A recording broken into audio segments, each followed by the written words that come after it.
Picture the bleakest, loneliest shadow lurking within the British royal household. A realm where trust has vanished and mere self-preservation has become the sole valuable asset. Fresh insider accounts have surfaced, exposing a bombshell revelation so volatile it could demolish the already crumbling image of the royal family.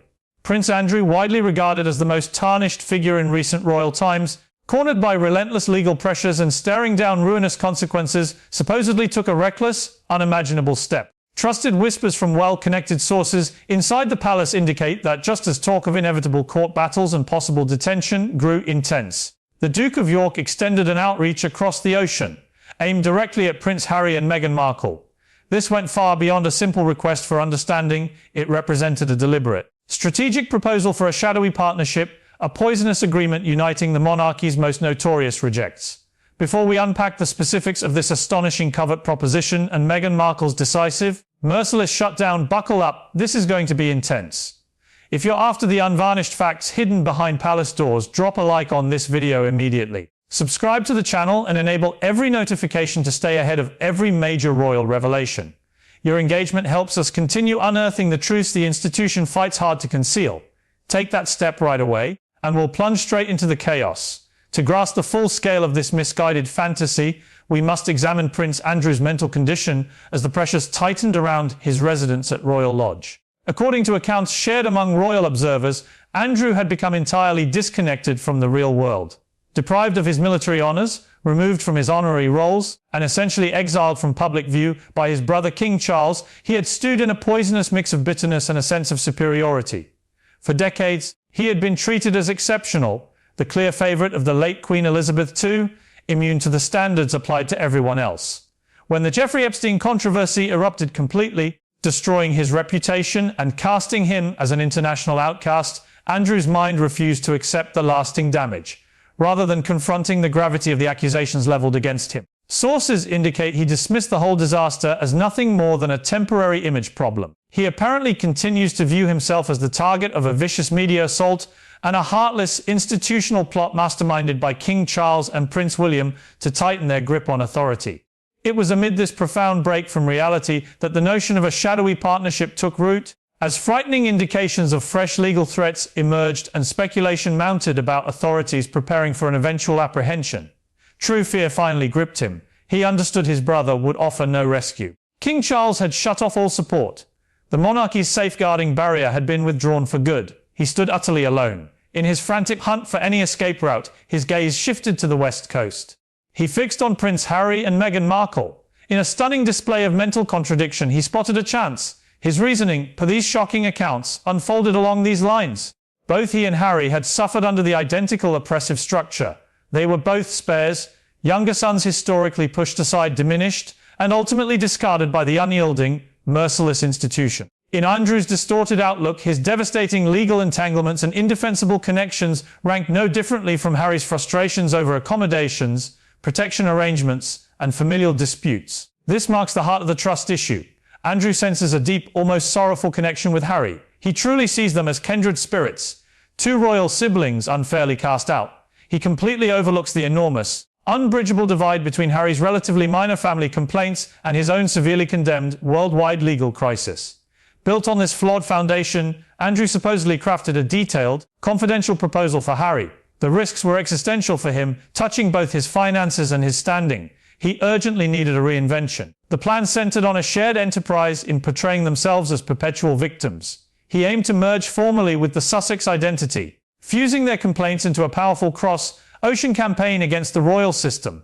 The leaked elements of this scheme, drawn from insider speculation, are truly staggering. Andrew allegedly suggested teaming up with the Sussexes on major charitable efforts, seeking to borrow the respectable facade of their Archwell Foundation to cleanse his tarnished record. He hoped to step back into public goodwill work by leveraging Harry and Meghan's entertainment industry ties and worldwide reach for cover.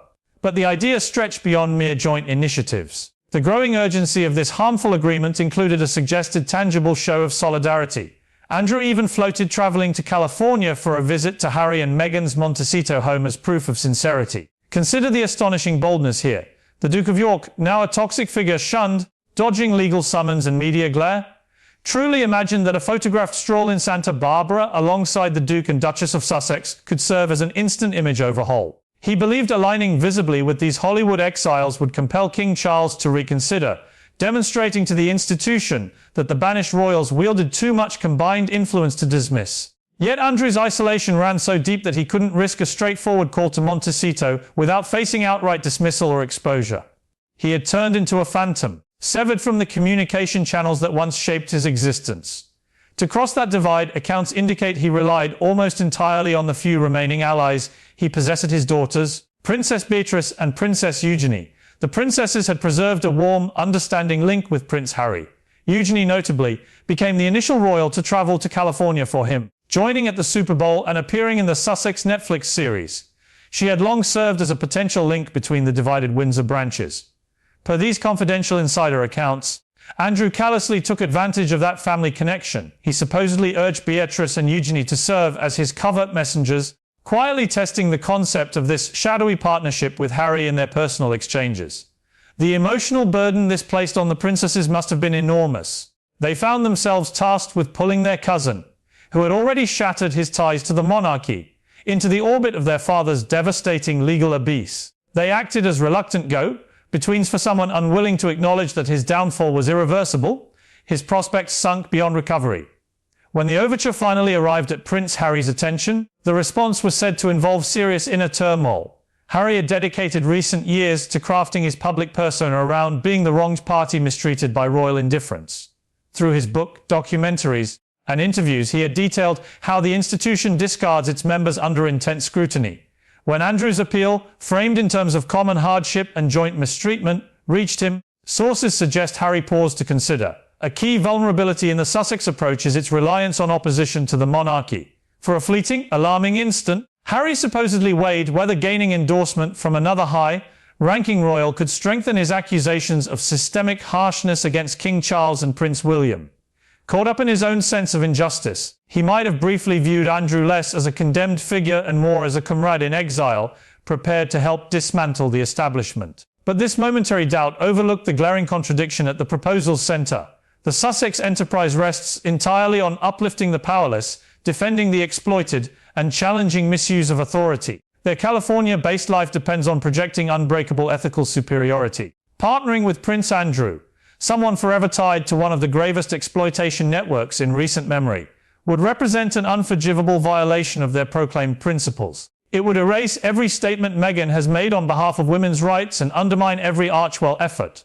Even contemplating such a link exposes the fragile, self-serving core of their campaign against the royals.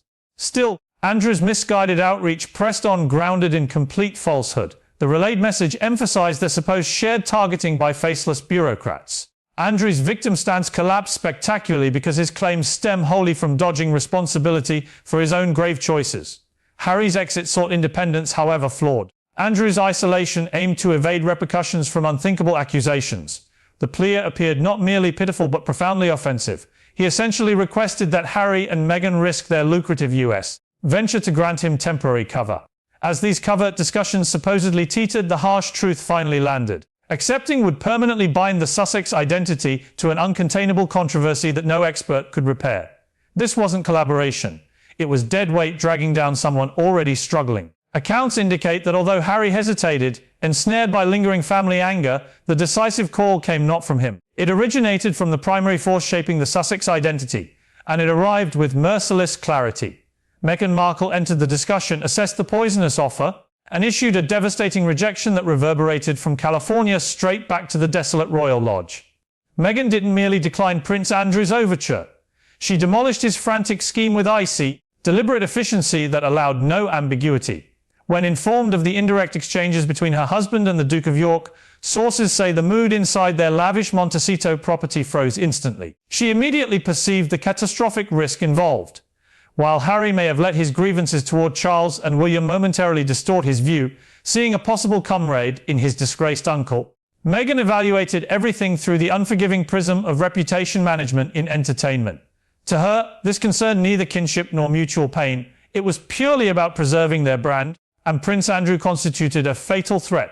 Confidential speculation about this private confrontation suggests Meghan confronted Harry directly and systematically exposed the folly of any such partnership. She outlined their precarious position in America. The Sussex image was already on shaky ground, striving to reposition as worldwide humanitarians, influencers, and advocates for the overlooked. Amid ongoing ridicule and notable industry setbacks, she highlighted how top figures, from the Obamas and George Clooney to Oprah, had begun subtly pulling away to safeguard their reputations. In an environment where image rules and public backlash determines viability, linking with someone universally seen as embodying royal corruption wasn't merely unwise, it spelled total brand annihilation. Meghan decisively terminated the notion, reportedly stating unequivocally that she refused any involvement. Her logic, per these accounts, cut deep. Prince Andrew would irreparably damage everything they had built. The profound irony here is striking.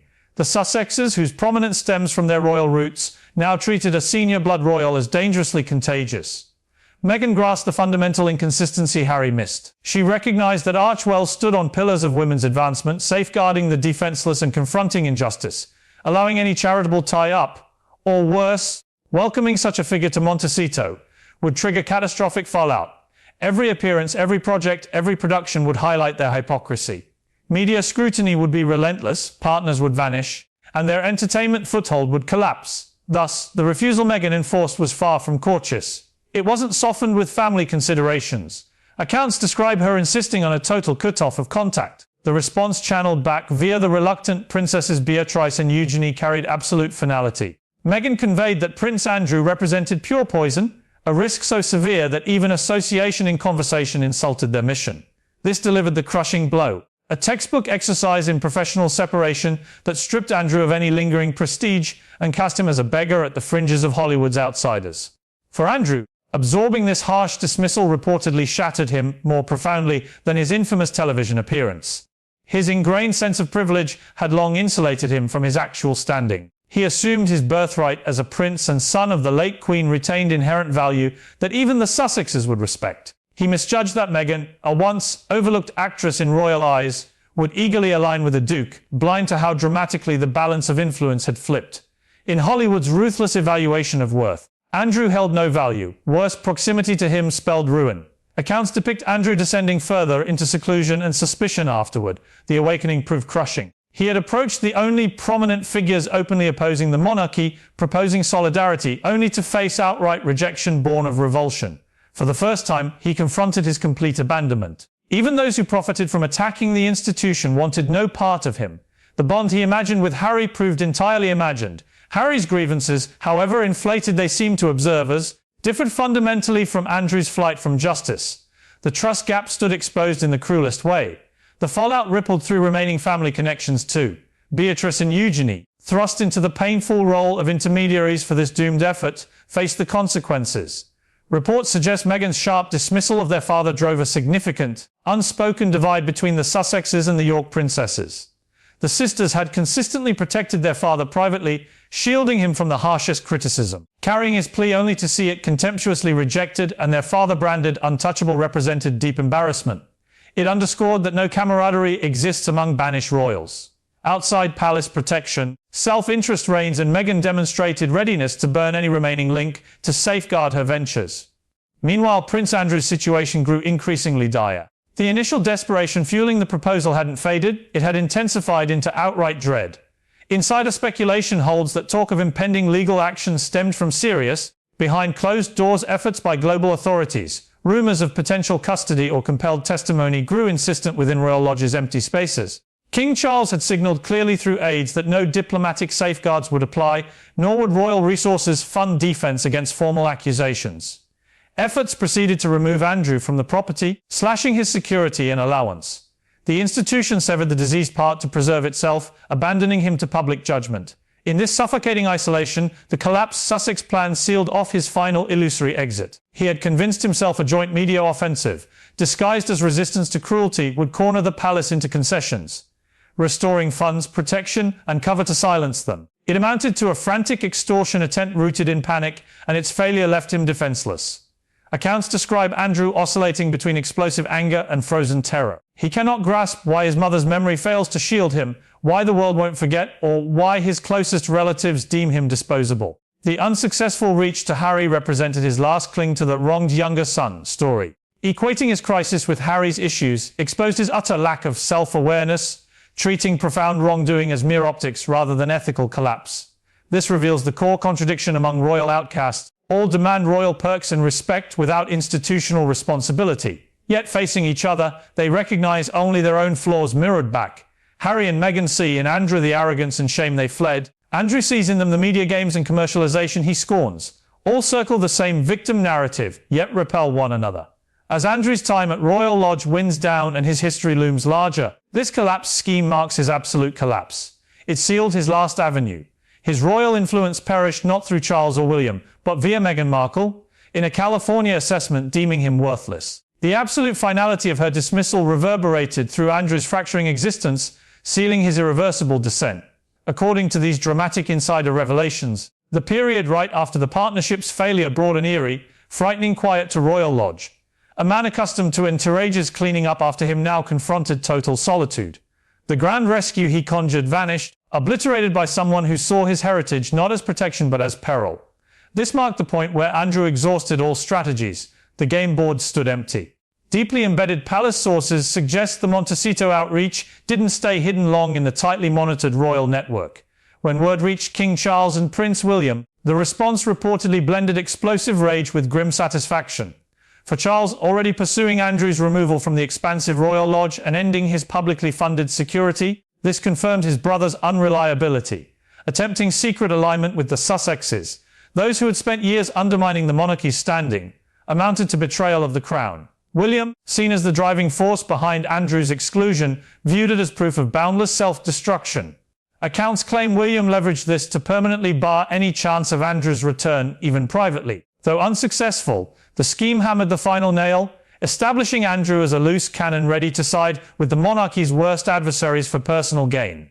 In seeking leverage from the Sussex anti-monarchy stance, he handed Charles every justification for complete, irreversible separation, legally, financially, socially. As monetary pressures closed in, fears turned tangible. Lacking duchy support, without the late Queen's discreet backing, and drained by massive settlements, Andrew faced financial strangulation. He had hoped Sussex connections might open funding streams for revival. With Meghan's door slammed, he confronted debts, fading relevance and looming legal demands alone. This delivers the harshest awakening for the Duke of York. His entitlement convinced him family ties were automatic. Shared lineage, spare status, and exile should forge alliance. Meghan's cold dismissal proved otherwise. In today's banished royal landscape, loyalty yields to brand protection. She saw not a relative in need, but a threat that would bankrupt their enterprise. The Sussex emphasis on empathy rings hollow against their ruthless pragmatism. They built fortunes preaching support through hardship, yet rejected a family member's plea from his self-made exile like hazardous material. Andrew's reality disconnect prevented him from seeing this shift. He missed that the Sussexes operate as a media company, not a royal house. In that arena, value hinges on public favor. Andrew stands rock bottom, forever linked to the gravest accusations. His attempt to parallel his predicament with Harry's security or press complaints felt grotesquely false. The Sussexes left for lucrative contracts. Andrew was forced out as an existential danger. Accounts suggest Andrew now wanders Royal Lodge's vacant halls, cut off entirely. Travel invites shame or legal risk. Public events remain impossible. Even his daughters hesitate to advocate after the humiliating rejection. Hollywood's fringes shunned him too. The Sussexes represented his final, desperate option, the lowest rung, and even they recoiled. He has crossed the irreversible threshold. No shields remain. The Queen gone. Charles unyielding. William resolute. California exiles deeming him too contaminated for their cause. The Duke of York survives as a spectre, a warning of privilege meeting infamy. He believed he could outmaneuver consequences, exploit scandal, reclaim status via those attacking his kin. Instead, he orchestrated his complete ruin. Now he faces judgment alone, confined in a lavish prison of his creation, hearing a world that has moved forward without remorse. If this exploration of the royal outcasts' most troubling undercurrents gripped you, you know the drill. The institution labors to suppress these stories behind fortified barriers. But your involvement lets us keep exposing them. Subscribe now, like to boost visibility. Hit notifications to catch our next major royal expose first. Share your thoughts in the comments. Did Harry truly pause over this harmful proposal before Meghan ended it? Or was Andrew lost in fantasy from the outset? Drop your perspectives. I read them all. Remain alert, keep questioning, and I'll catch you next time as we uncover more of the royal family's hidden truths.